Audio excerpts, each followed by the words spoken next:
Saudações a todos. Esse é o canal Agricultura, professor Orlando de Mauro. Hoje eu vou fazer uma postagem excepcional. Eu não vou tratar especificamente de agricultura. Eu vou tratar do nosso atual estado de ensino e pesquisa, especificamente aqui no estado de São Paulo. Hoje eu estive efetuando umas pesquisas e eu tive olhando o Research in Brazil, Foundation Excellence.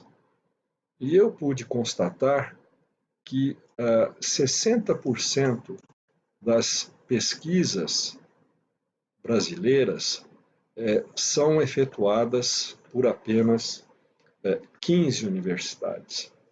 E dentre essas 15 universidades, as 3 primeiras são as universidades estaduais paulistas. Esse é um motivo de muita honra para nós. É um trabalho que, evidentemente, foi desenvolvido ao longo do tempo e que acabou resultando nisso que nós estamos vendo.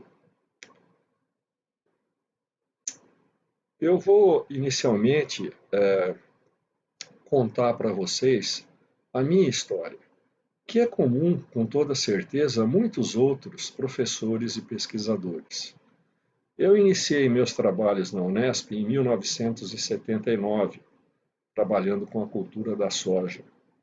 Naquela época, a produtividade média da soja no Brasil girava ao redor de 1.500, 1.700 quilos por hectare. E a soja era basicamente cultivada na região sul do Brasil e numa parte sul do estado de São Paulo. Não haviam variedades adaptadas para latitudes menores. Então, foi um trabalho desenvolvido ao longo desse tempo todo que resultou hoje numa produtividade média de 3.450 quilos por hectare. Isso é bastante significativo, porque a soja é a nossa principal fonte de entrada de divisas. E, junto com outras culturas, se torna ainda maior esse aporte de divisas. Dentro da carreira universitária, um professor exerce as funções de ensino, pesquisa e extensão. E, às vezes, também atende a agricultores da região. Isso é muito comum.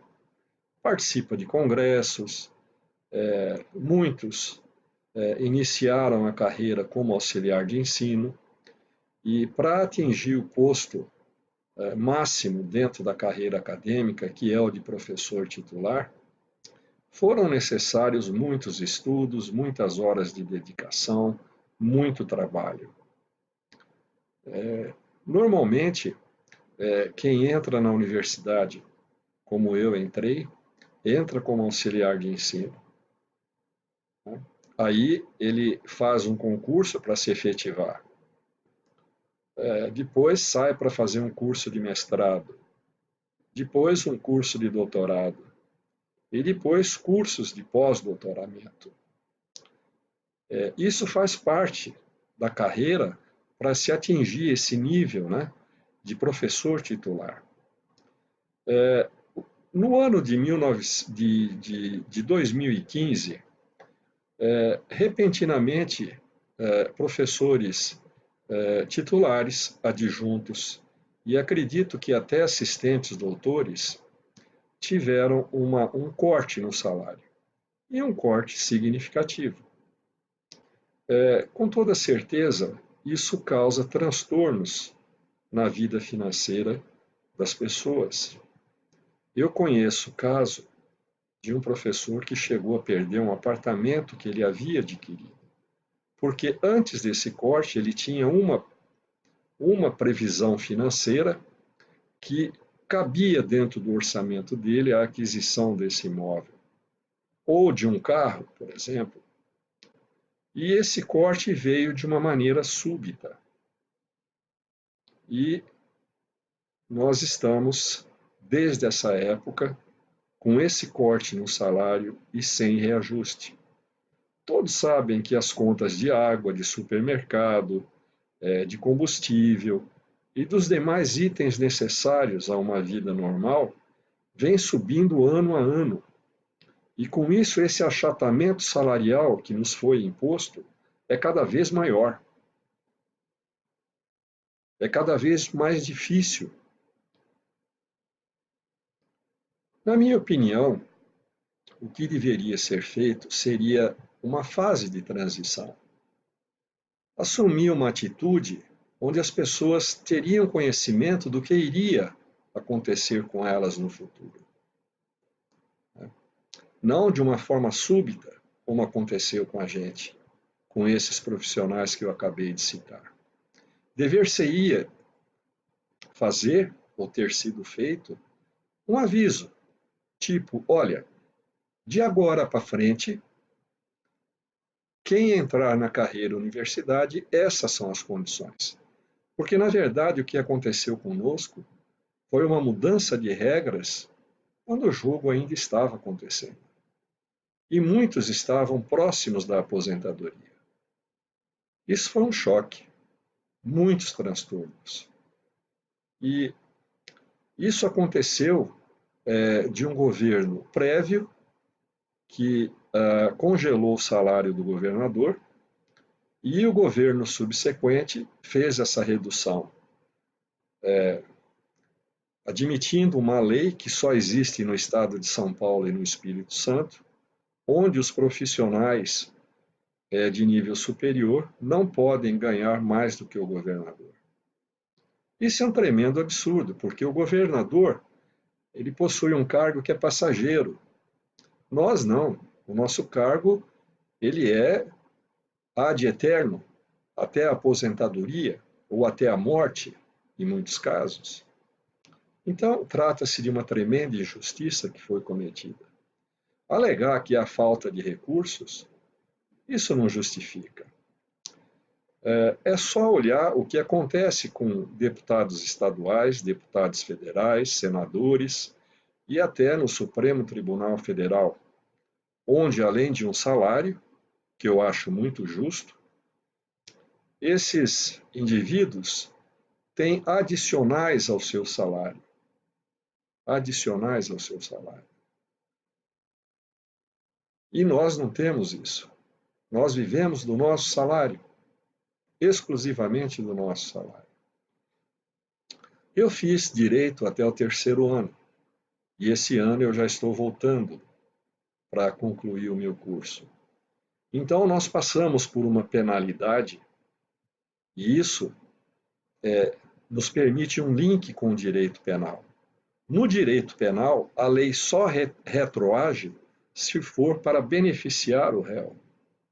No nosso caso, não aconteceu isso. Não aconteceu isso. É lamentável que isso tenha acontecido. Isso vai, com toda certeza, resultar numa queda da produtividade das pesquisas, no número de pesquisas efetuadas e na qualidade dessas pesquisas. Porque o docente que entra hoje dentro de uma universidade, ele não tem incentivo para seguir na carreira docente. Não compensa, não vale a pena. Isso resulta numa diminuição da qualidade das pesquisas e na qualidade das aulas que são proferidas por esses profissionais, sem absolutamente desmerecê-los. Não é essa a minha intenção. Muitos são capazes, e são capazes de dar aulas de excelente qualidade. Mas poderia ser melhor. Poderia ser melhor. E o resultado final desse processo todo vai resultar no ensino, porque as aulas não terão a mesma qualidade. Não terão, com toda certeza. E não por culpa dos docentes, por culpa da formação que eles vão ter. Então, eu penso que há necessidade de que isso tudo seja revisto. Uma outra medida que estão tomando ou estão tentando tomar seria um aumento na contribuição para a nossa previdência, a SP-Prev. É injusto um aposentado, por exemplo, pagar a aposentadoria, que é uma coisa que ele não vai usufruir, ele já está aposentado. Isso é até inconstitucional. Se a gente parar para analisar, é inconstitucional. Você não deve pagar por uma coisa que você não vai usar. Então, eu penso que são necessárias ações, são necessárias medidas. Eu solicito o entendimento das pessoas que podem nos auxiliar nesse sentido, para preservar a qualidade do nosso ensino, da nossa pesquisa, e para o nosso país continuar produzindo pesquisas de excelência, como produziu até agora. Esse dado que eu acabei de citar para vocês é recente, é de maio de 2018. Mas a tendência é haver uma queda nisso, devido a essa falta de incentivo. Bem, era isso que eu queria comentar com vocês. Solicito que deixem o like ou dislike, eu sei que muitas pessoas não vão entender, não vão gostar disso que eu falei. E solicito que compartilhem esse vídeo com as pessoas interessadas. Minhas cordiais saudações a todos e um excelente dia. Muito obrigado.